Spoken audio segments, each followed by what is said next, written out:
Good morning, everyone. I'm seeing a few participants in the chat. We'll let people gather in and get started. Good morning, everyone. Welcome. My name is Chris Sievers. I'm the training program coordinator at the National Press Club Journalism Institute. Thank you so much for spending your time with us this Tuesday for this wonderful gas tax briefing with the Bipartisan Policy Center. A few things to note before we begin. We are recording this program. To create a safe space, we ask that you disable any third-party AI assistants that may be recording the session, and we want to remind you that closed captioning is available in the navigation tool at the bottom of your screens. Highlights will appear on our website and in our daily newsletter for journalists, which you can subscribe to using the link in the chat. Should just be here shortly. Today, we're so happy to be joined by the Bipartisan Policy Center, a nonprofit organization that identifies and drives policy solutions through analysis, negotiation, and dialogue between leaders from both political parties. The BPC's work spans economics, energy, housing, labor, health, and more. And on the tax and housing sides, BPC works across party lines to support workers and families, help businesses grow, strengthen the economy, and make housing more accessible. Today, we're talking about policymakers' calls to suspend federal and state gas taxes in response to rising fuel prices and the potential impacts the suspension could have on inflation, consumer prices, and infrastructure funding. And before we get started, allow me to introduce our guest speakers.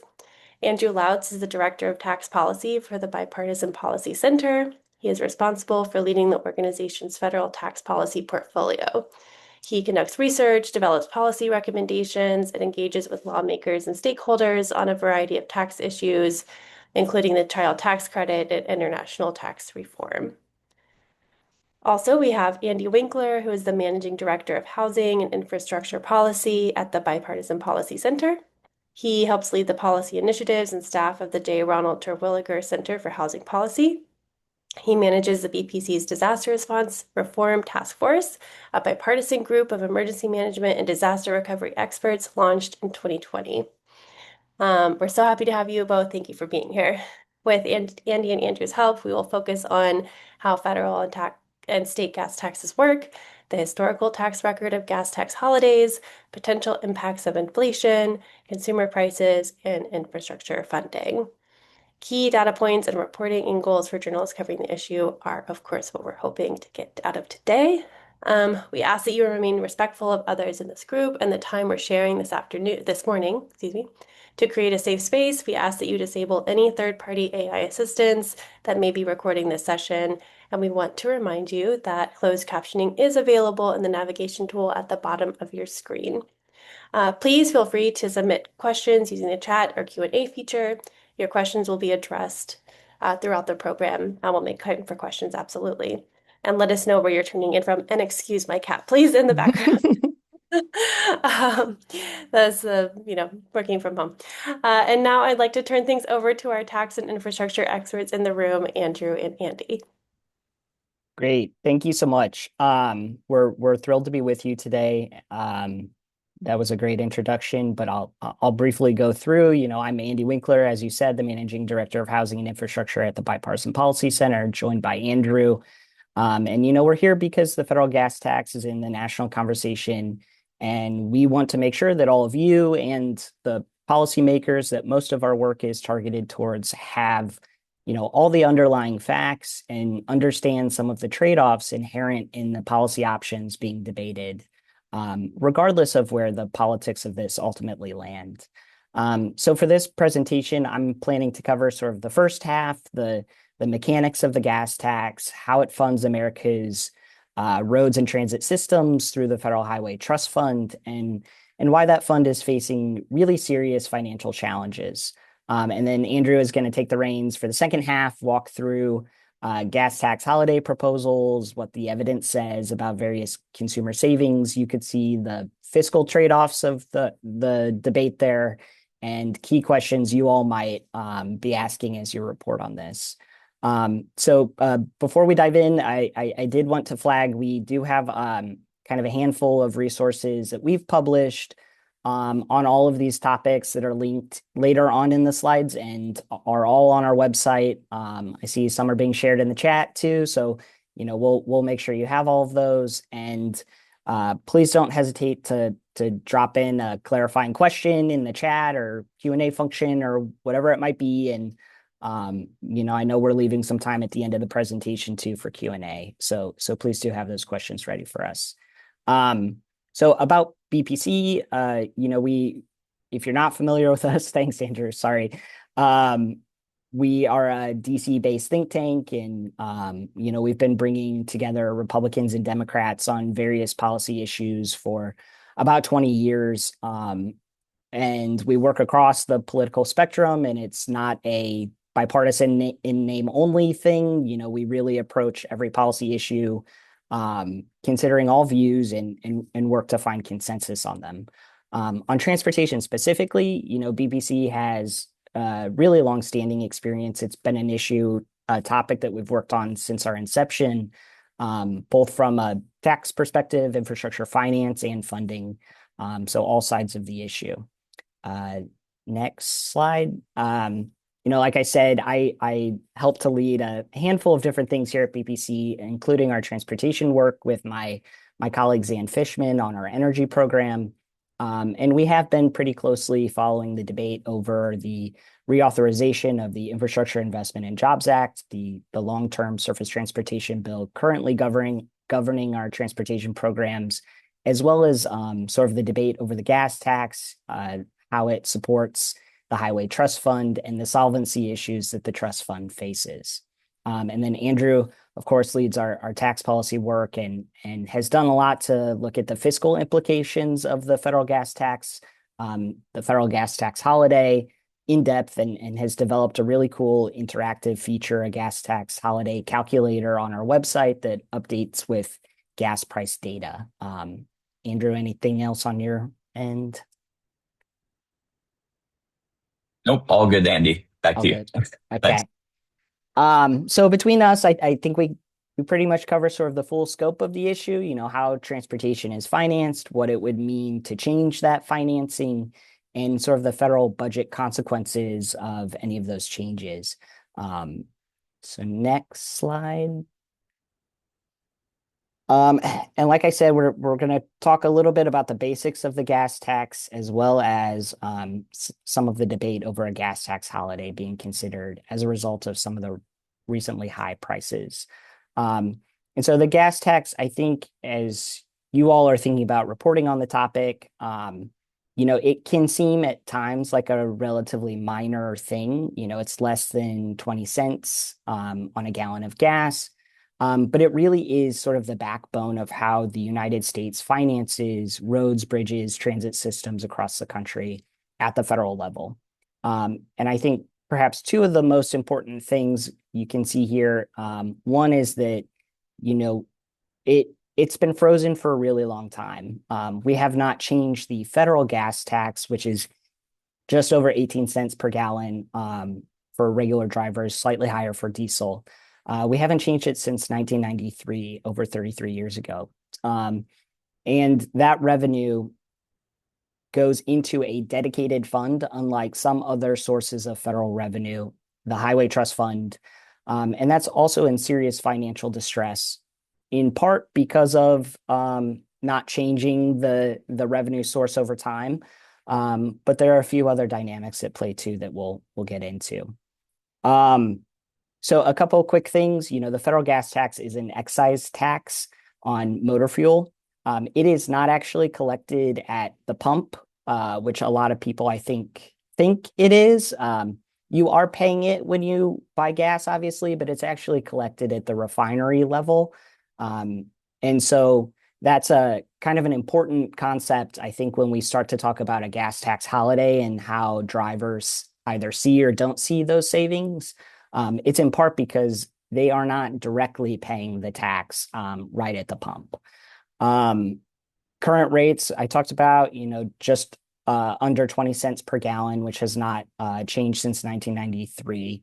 And to put that in context, it really hasn't changed very often over time. only a handful of times in the history of the gas tax. And that's a problem in part because, as you all know, we have seen pretty high inflation in recent years. And so as time goes on, the cost of materials to build infrastructure, salaries to pay construction workers, every other part of the system needed to build and maintain our infrastructure, our transportation systems have grown more costly, and revenue has not kept up with the demands on the Highway Trust Fund that this user fee sort of fills. One, I think, important feature to kind of think about when you're thinking about the gas tax is that historically it has had a lot of bipartisan support because it is seen as a user fee. So those most directly tied to infrastructure, drivers, are the ones really using and paying into the system. That's how it was conceptualized, and that's how we tend to think about it. The logic is clear. You drive more, you buy more gas, you pay more into the system because of the wear and tear that you're putting on it. One other kind of important fact, state gas, a lot of states have their own separate gas tax set at a whatever rate, depending on your state. That can be anywhere from 9 cents to 71 cents. So can add a little bit to the bill or pretty significantly to the bill. And so states, as we're talking about gas tax holiday, are also considering gas tax holidays of their own. And some of them are actually charging much more than we charge at the federal level. I think next slide, Andrew.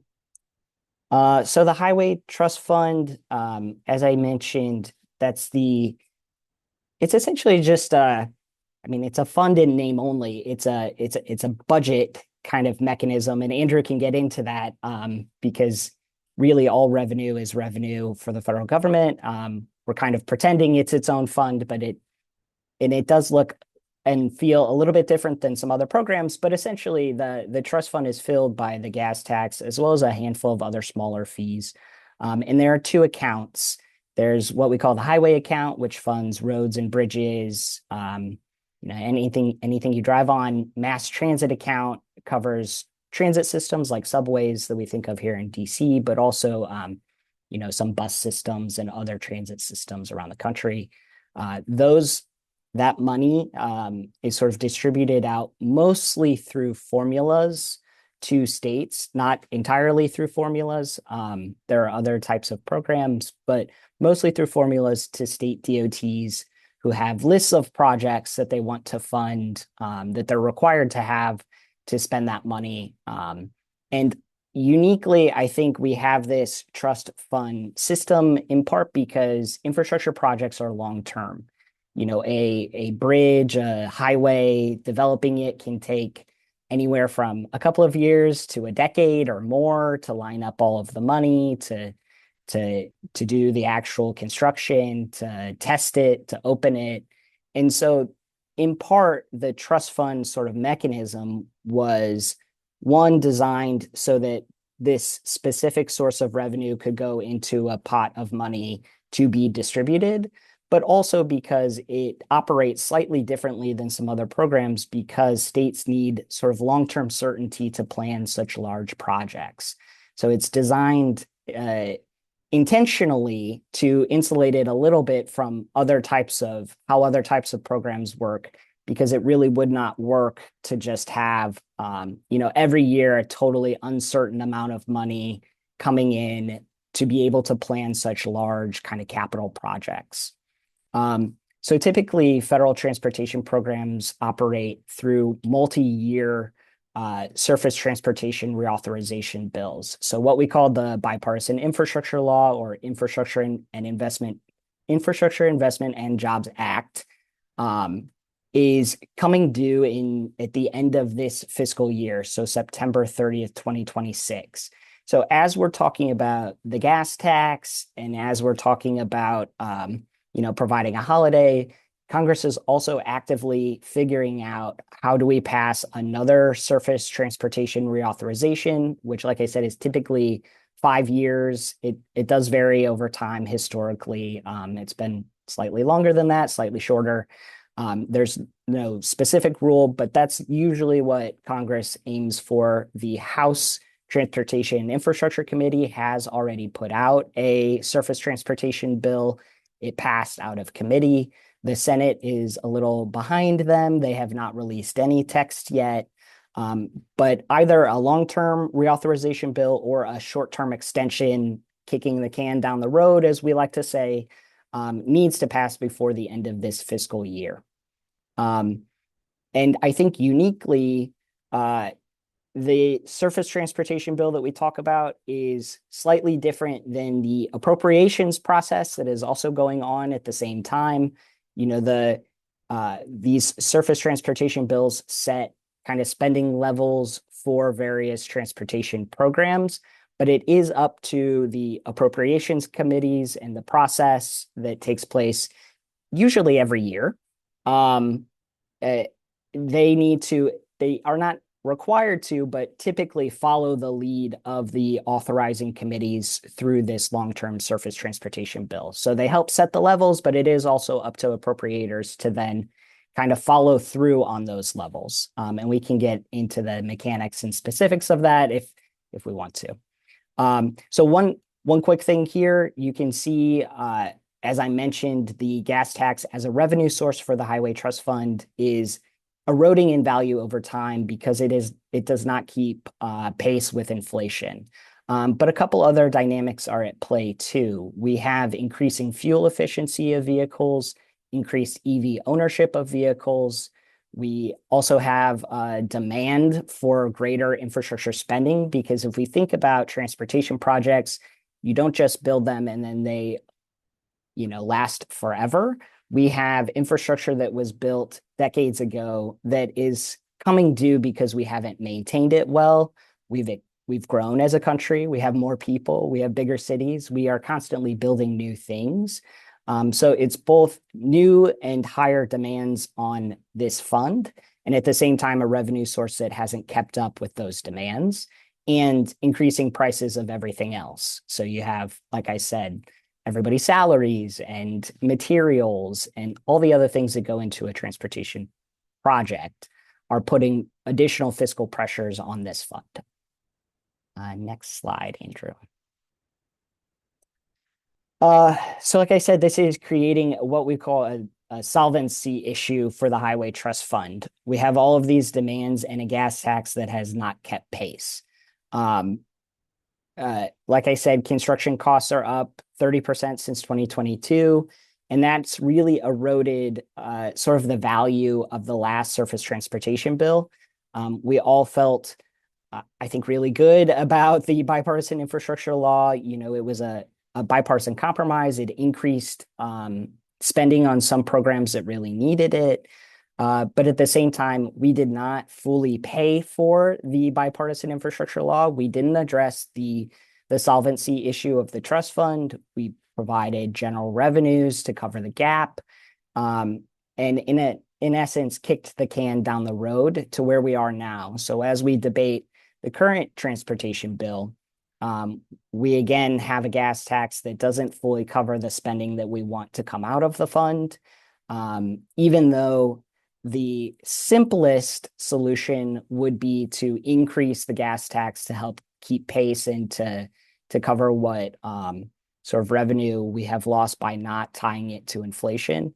According to the Congressional Budget Office, 15-cent gas tax would delay the depletion of the Highway Trust Fund to fiscal year 2033.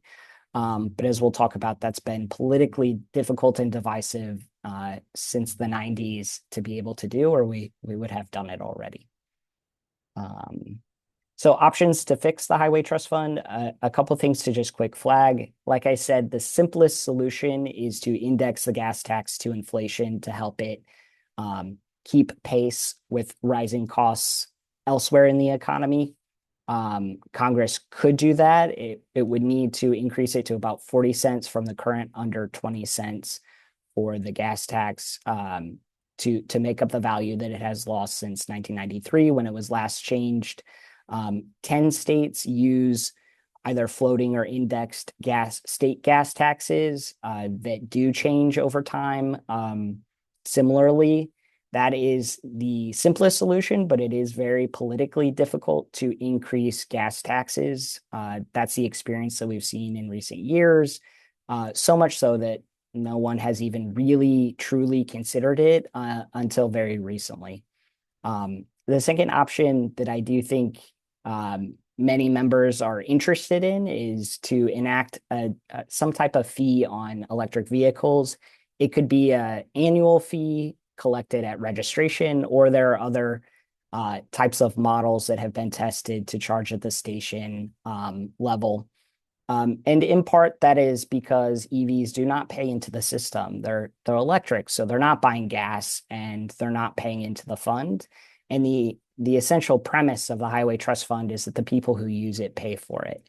So I think regardless of the politics around climate and electric vehicles, there is a sense on both sides of the aisle that this is important to do something, at least symbolically, to show that every user of the system is doing something to maintain it, to pay into it. The third is what we call a vehicle miles traveled tax. So that is a fee that is based on how far you drive, regardless of the mode or type of vehicle that you have. So you could differentiate different prices for different types of vehicles. Heavier vehicles, for example, have more wear and tear on the road. Should they pay more into the system is one debate. But we have had a number of programs over the years to test VMT models. There are various issues around how it's collected and privacy and all sorts of things, but it has been done successfully in several state pilots. And one thing to kind of pay attention to in this sort of reauthorization debate is what happens to those pilot type programs. Could we roll out a broader national pilot to show how we might transition to this system over time if, more and more vehicles are electric vehicles? This is something we would need to consider because fewer and fewer vehicles will be paying into the system over time. Andrew? Thanks, Andy. So I think Andy's done a great job here of describing some of the issues you're going to see Congress debating over the next few months. So that's, reauthorization of the Highway Trust Fund and it's the spending authorizations there, what to do about federal gas taxes, whether to keep the status quo or move to a new system.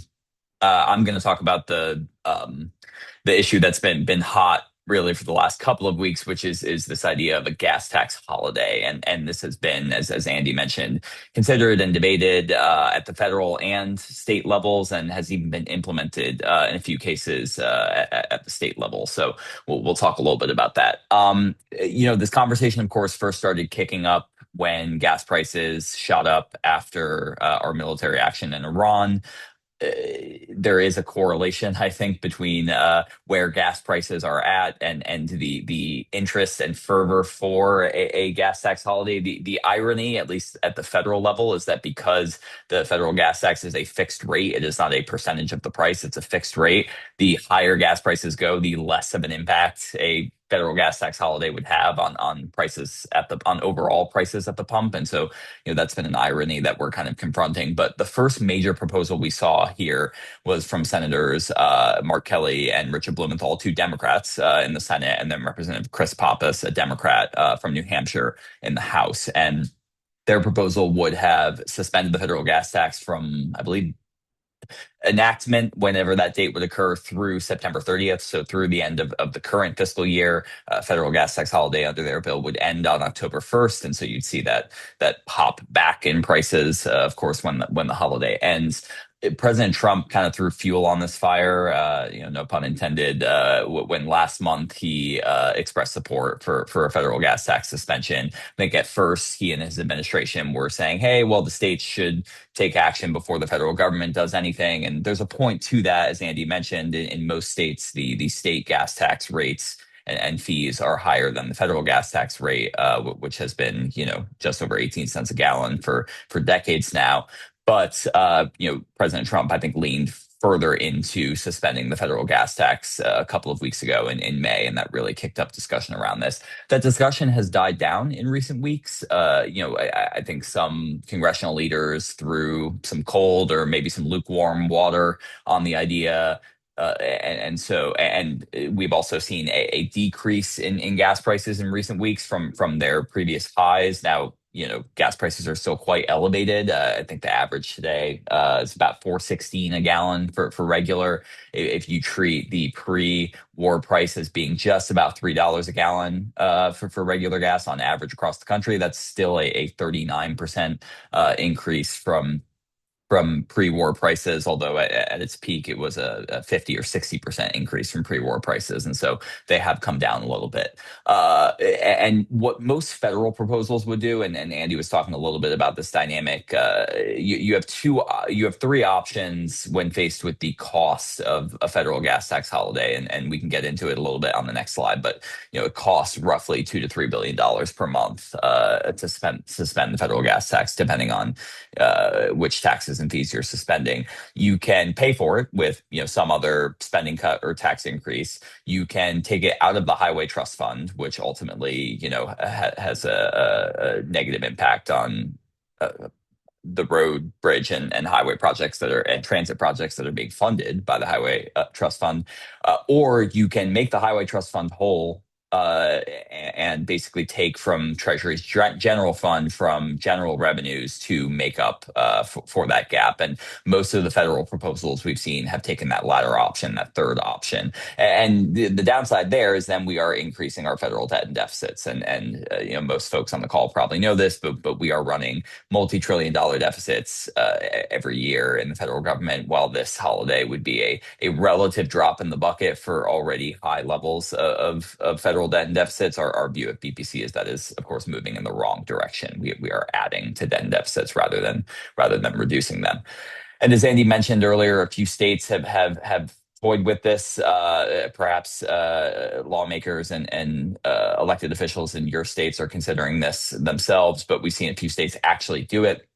Georgia suspended their state gas tax. That suspension, last I checked, ended on June 2nd, about a week ago. So that is no longer in effect. Utah did a partial suspension of their state gas tax rate. It is a cut in the amount for several months that goes into effect on July 1st. And unlike in Indiana and Georgia, where there was executive branch gubernatorial action, that was a legislative effort in Utah. And then in Indiana, I believe Governor Braun actually just extended for a month Indiana's suspension of gas taxes and fees just yesterday. So that has been suspended, and that has actually contributed to, if you go to AAA's daily price tracker for gas prices by state, Indiana has the lowest prices in the country right now on average, and certainly the gas tax suspensions have something to do with that.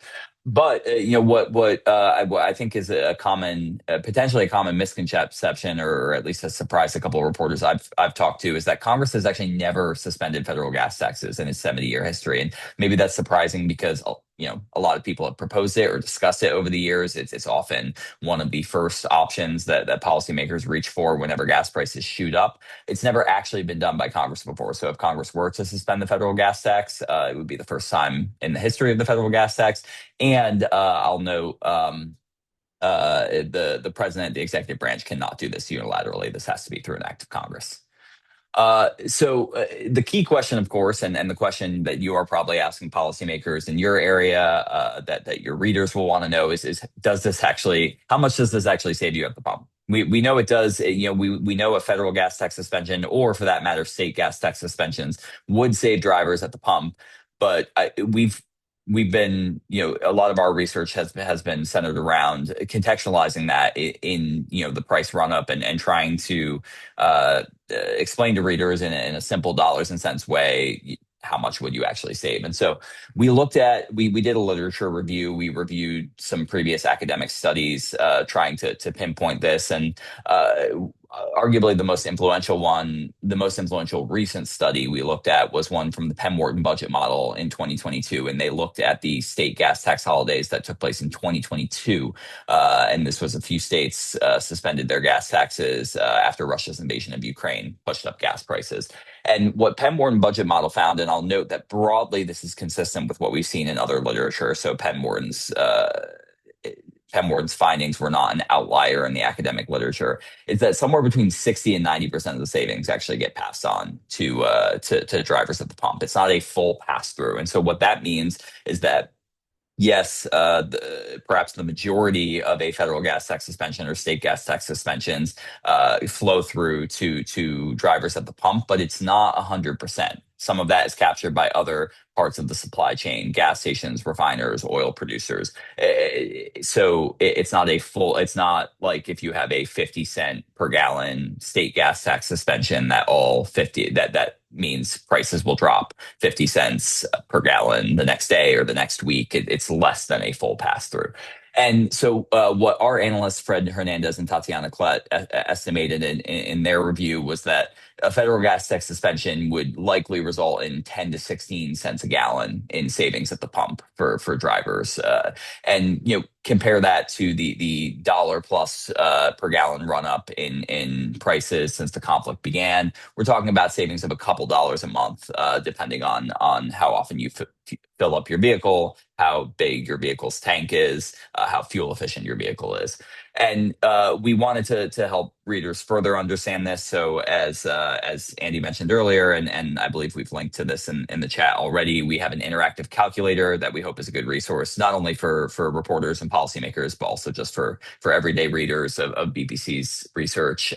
And you can there input your state, your tank size, your current or the current price you're paying for gas, if you know exactly what that is, to get a personal savings estimate. You also now have the option, we added this a few days ago, you have the option to also suspend your state gas taxes and fees to see, okay, what would the additional savings be if your particular state also suspended their gas taxes.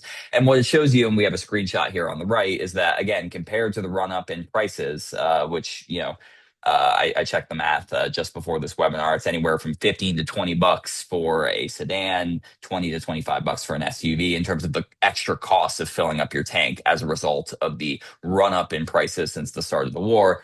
Only a fraction of that you're getting in savings from a federal gas tax holiday. It's a couple bucks if you're in a sedan or SUV, maybe as much as $7, $8 if you have a large pickup truck with a large tank. But it pales in comparison to the run up in prices.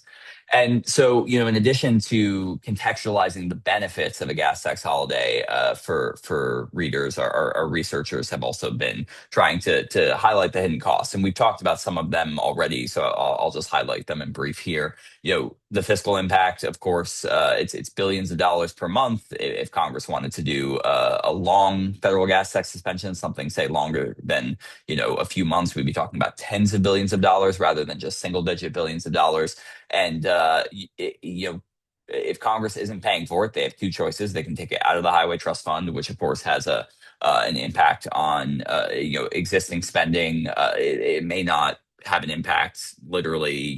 It's not like the day after a federal gas tax is suspended, all of a sudden projects have to halt all around the country. It's not that dramatic an impact, but we would see an impact down the road. Maybe it's several months from now, maybe it's a few years from now, where projects would be delayed or wouldn't get off the ground as quickly as a result of less money being in the Highway Trust Fund. We'd also reach insolvency of the Highway Trust Fund sooner. That current projected date is fiscal year 2028. That might come even sooner. That would come even sooner if you're not making the Highway Trust Fund whole. And then if you're making the Highway Trust Fund whole, if you're pulling the money out of the Treasury General Fund, it adds to debt deficits, which ultimately pushes up interest rates in the long run, makes all sorts of borrowing more expensive, whether it's borrowing to afford a home, borrowing to buy a car, borrowing to a business, borrowing to finance new investments. It increases borrowing costs around the country, and that has a negative impact as well.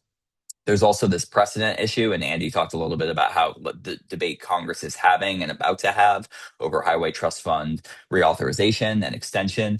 Congress has never done this before, as we mentioned a minute ago. And so doing so now, as lawmakers are trying to actually bring more revenue into the system, could in our view, set a bad precedent and send the wrong signals to states and municipalities that are dependent on that funding, that have increasing infrastructure needs heading into another 5-year highway bill debate. And so, a couple of key questions that you probably are already asking policymakers and experts, but are worth considering is again, really probing like what would consumers actually see in savings? What share of that gas tax suspension, whether it's at the federal, state level or state level, is actually being captured by the end consumer rather than someone else in the supply chain? I think it's also, there's interesting questions around, who benefits more than others within, the pool of drivers out there.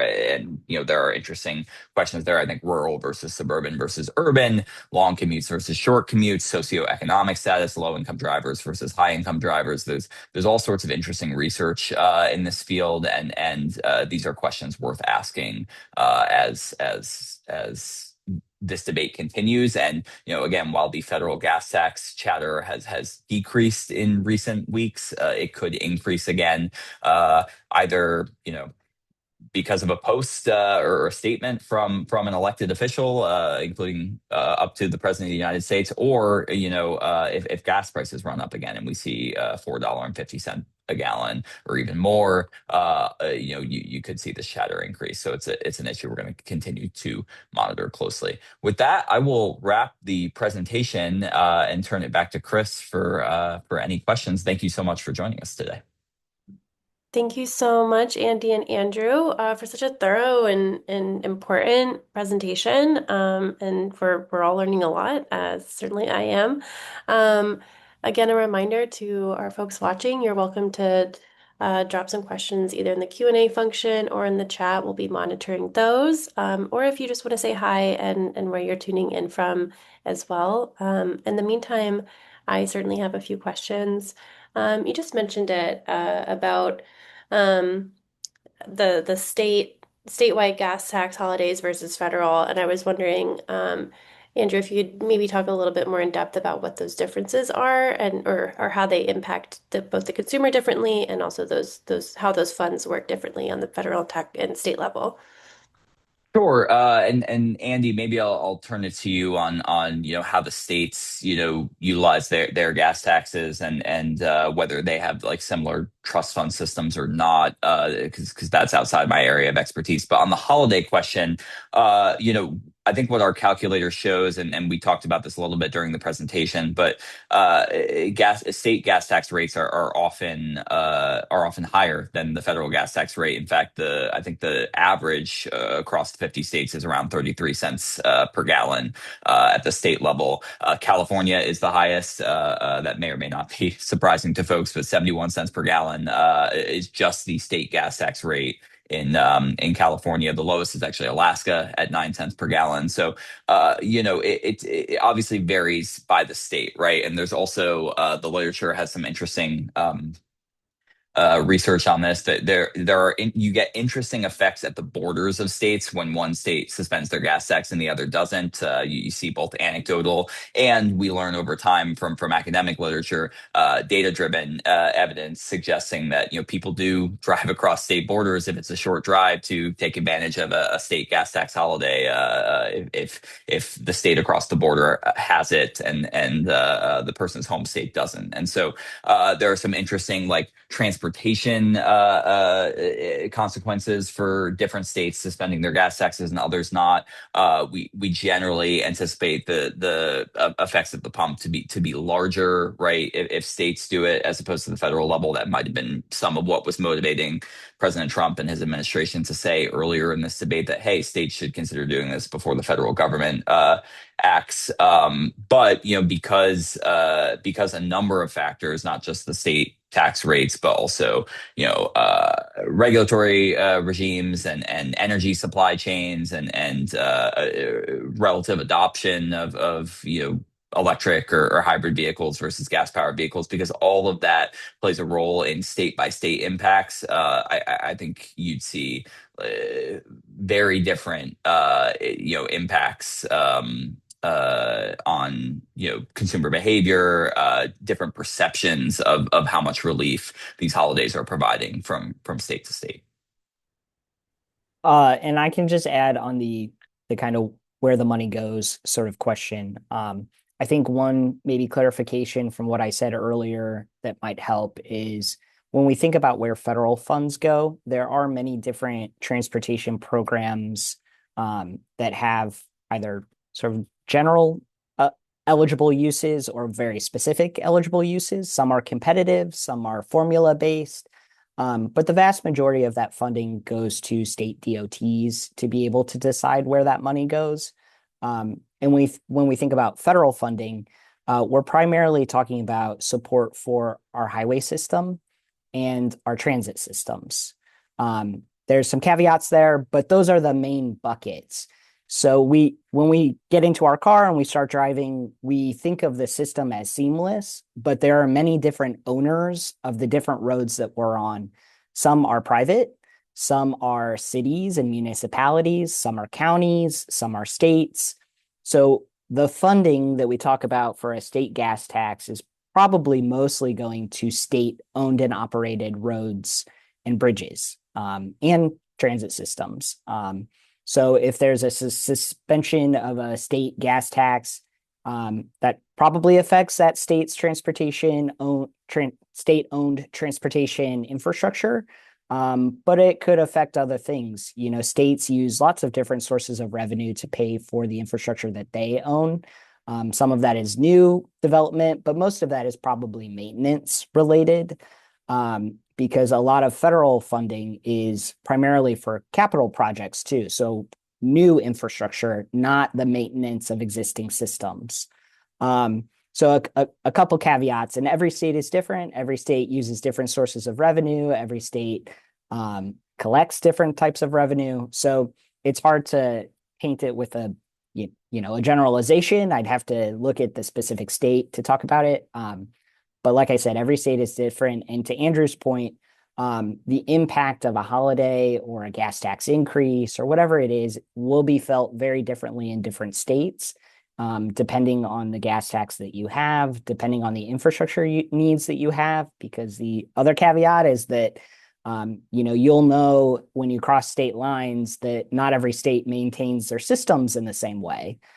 Some states are much better about maintaining their infrastructure, building new infrastructure than others.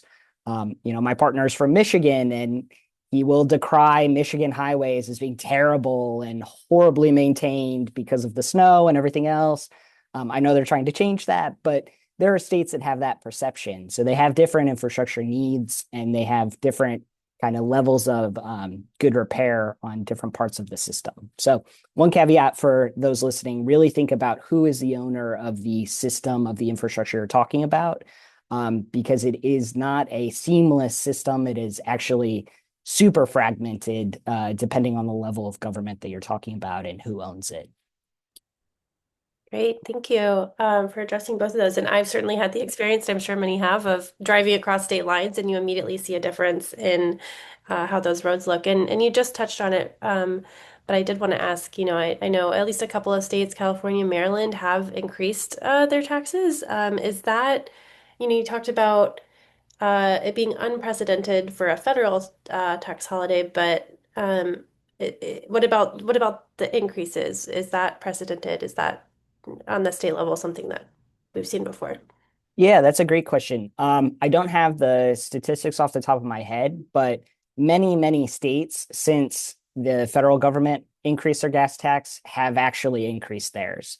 For some reason, there's this disconnect, I think, between the politics at the federal level and the politics at the state level and even local level. There very often is support for increases in gas taxes or bond measures or whatever it is when people feel a direct connection to the benefit. They understand where the money's going. They understand what it's for. Say you're a driver here in the district and it's on the ballot that there's a gas tax increase and it's going to fix every road that I drive on. Like, I know what it's going to and I see the benefit. And for a lot of voters, I think there's that connection that resonates more than the way that the federal government funds it. So there's a lot of political opposition at the federal level, but there are many, many, many examples of states that have successfully increased their taxes to be able to cover the costs of increased infrastructure. Great, thank you. Yeah, and to that point, that Congress has never suspended the federal gas tax, are you able to speak a little bit from on why now? And are there even maybe comparable tax suspensions that have taken place in the past that are not gas tax related, but that maybe have a precedent there? Yeah, good question. Obviously, this was a sharp and dramatic increase in gas prices, right? And I actually don't know off the top of my head if it was the largest gas price increase over a given period of time in history. Probably not, right? But it was notable in how quickly prices rose, right? We saw a more than $1 increase, I think, over the course of a couple of weeks, and again, like these kind of run ups, when it happened in 2022 when Russia invaded Ukraine. When we had high gas prices at times in the 2000s and again in the 2010s, like this conversation that is one of the first policy tools that some policymakers reach for when we have a run up in gas prices. So it's hardly unprecedented to have this debate. I think this was, and again, without having the full legislative history in front of me, President Trump, being willing to adopt this idea and say in interviews and comments to reporters that yes, we should do this, we should suspend the federal gas tax. That obviously really kicked up the conversation. Anytime President Trump says that he wants to do anything or he wants Congress to do anything, it generates a lot of headlines, a lot of interest. And so I think that's why we're seeing so much conversation around this. In terms of comparable tax measures, one that I reach for is back during the recession, and this was largely driven by President Obama and the Obama administration. Although again, it was ultimately passed through an act of Congress. We did partially suspend payroll tax, the federal payroll tax, which of course goes to Social Security and Medicare. Because we were in a recession, folks were job market was labor market was in a rough place, people were struggling, and so a payroll tax holiday was seen as a way to help out everyday workers, as opposed to give a business tax credit here or tax cut there. And so that suspension lasted for a few months. It didn't, there's a lot of interesting debate post that suspension and it kind of goes to this question we're talking about with federal gas tax of like, did anyone notice or care? It was a couple bucks of savings off of each, for most workers, it was a couple bucks of savings on each paycheck. So it wasn't like this big, like, oh, when you're filing your taxes in April or in March, you get this extra $300 from this refund. Or it wasn't like during COVID when we sent out the $600 or $1,200 stimulus checks, which is like a real big tangible benefit that lands in someone's bank account. This was a little bit of savings on your biweekly or your weekly paycheck. It's kind of so that's kind of a similar. There's a similar operation for federal gas tax suspension, right? In that people are going to see a couple bucks of savings at the pump when they fill up their tank. It kind of pales in comparison to the price run up. And so, I think that's a good historical example to reach to that's not gas tax related, but is a broader federal tax suspension. I think too, I kind of love that example because it also, I think, puts into context the fiscal implications of some of these short-term type of things. So the other dynamic of that, as a housing policy guy, is that part of that was paid for with an additional charge of 10 basis points to mortgages that has been collected for the last decade plus. So like the other dynamic you have to think about is something short term like that saved people a few dollars actually ended up costing people through a different system, totally unrelated to payroll taxes, higher costs for their mortgages for years after that short term, payroll suspension. Great, thank you. Yeah, super interesting. I didn't remember that there was the payroll suspension, so that's a great comparison there. And then I do have a couple questions uh, around the ways that journalists can be looking to cover these issues, which you have both spoken to, but I want to talk about it more. So, first of all, thinking about the July 4 holiday is coming up in less than a month already. And so is there anything, people tend to drive around for holidays. Is there anything that is related here that journalists could be thinking about in terms of what could happen either with the debate or gas tax holidays with July 4?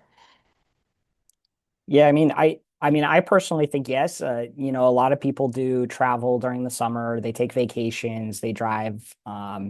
And so when you're kind of framing this debate, I think gas prices are pretty top of mind for a lot of families.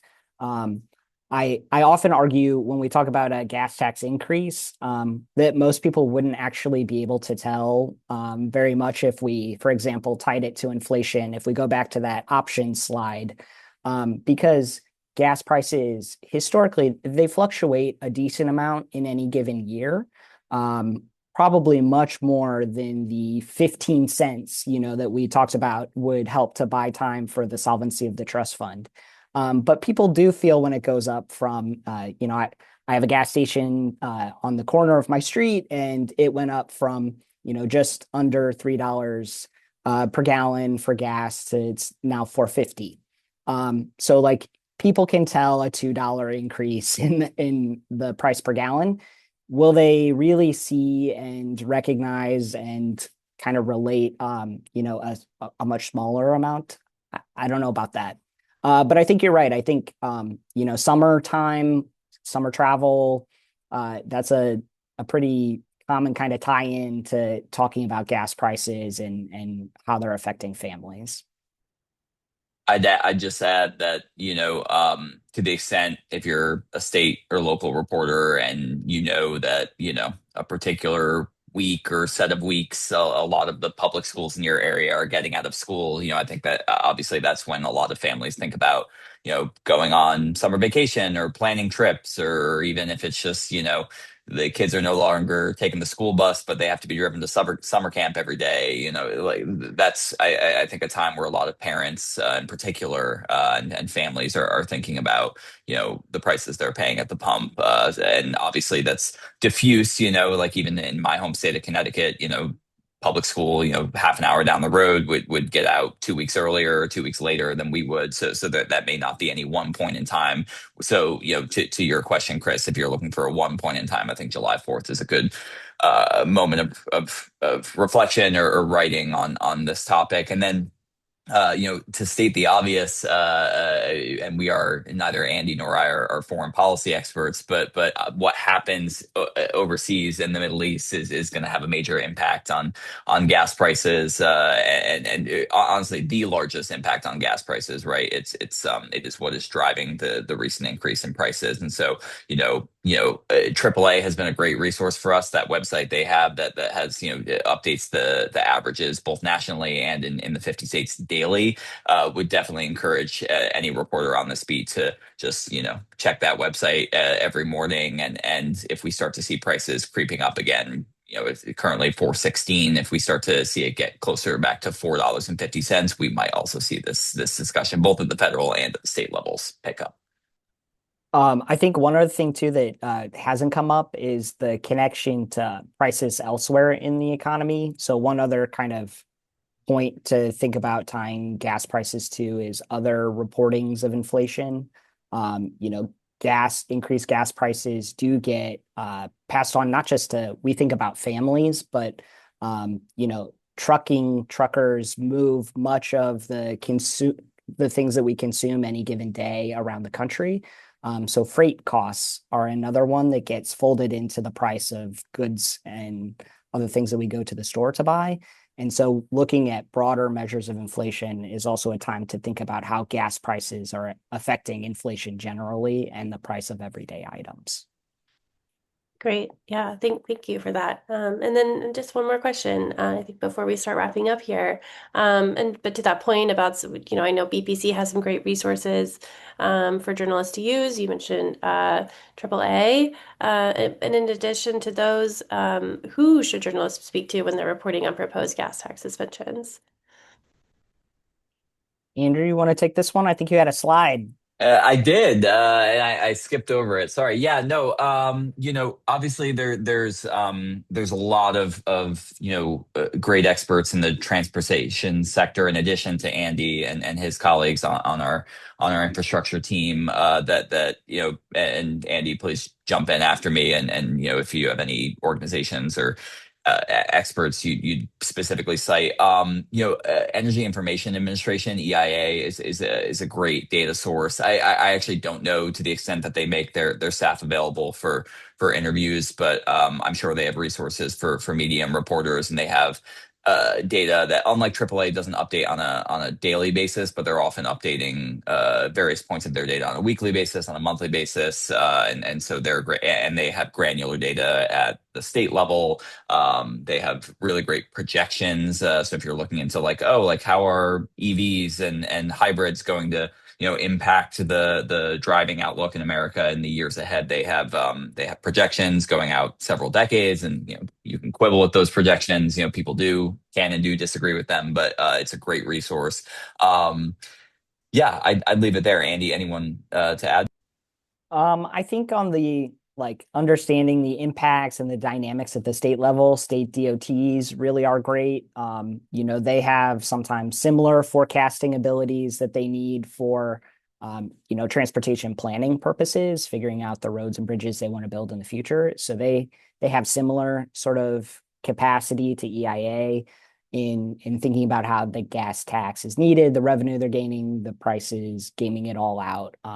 So I would say state DOTs and we call them MPOs, Metropolitan Planning Organizations, are other entities that help to govern how transportation funding is used and planned at the kind of metropolitan level.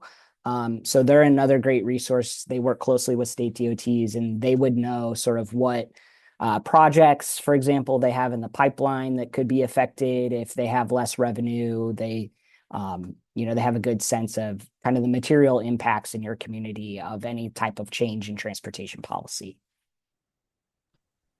Wonderful. Well, thank you so much, Andy, Andrew, the Bipartisan Policy Center, for walking us through that and giving us some really great information.